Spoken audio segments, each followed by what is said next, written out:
Hello everyone, welcome back to my channel. তো আজকে আমি সকাল সকাল রেডি হয়ে বেরিয়ে পড়েছিলাম স্ট্যান্ডে। আর আমি আজকে যাচ্ছি ধূপগুড়িতে। আর আমার যে ধূপগুড়িতে বাড়ি তো তোমরা সবাই জানো। এরপর সেখানে আমার কিছু কাজ ছিল, কাজ শেষে আমি চলে গিয়েছিলাম আমার ফ্রেন্ডের বাড়িতে। তো ওরও কিছু কাজ ছিল, ও বাড়িতে ছিল না। এরপর আমি বসে বসে ভাবছিলাম কি করি। এরপর জানালা দিয়ে দেখলাম একটা পেয়ারা গাছ। তো মামিকে বললাম আমাকে কিছু পেয়ারা পেড়ে দাও। আর এই যে সেই পেয়ারা।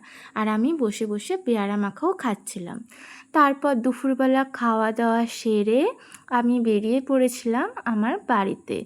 তো সেখানে গিয়ে আমার সঙ্গে দেখা হলো গোল্ডির। তারপর তার সঙ্গে বেশ মজা করলাম।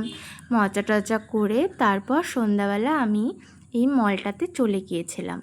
তো সেখানে গিয়ে আমি বেশ কিছু টি শার্ট, কুর্তি দেখছিলাম আর ফ্রেন্ডের সঙ্গেও একটা ক্লিপস নিয়ে নিয়েছিলাম। আর সেখান থেকে আমি চলে গিয়েছিলাম পার্পেলে।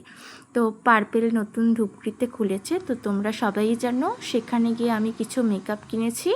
আর তারপর আমি চলে গিয়েছিলাম এই যে আচারের দোকানে। আচার খেতে না আমার বেশ ভালো লাগে। আর তোমাদের কার কার ভালো লাগে আমাকে কমেন্ট করে জানিও। Tata, bye bye.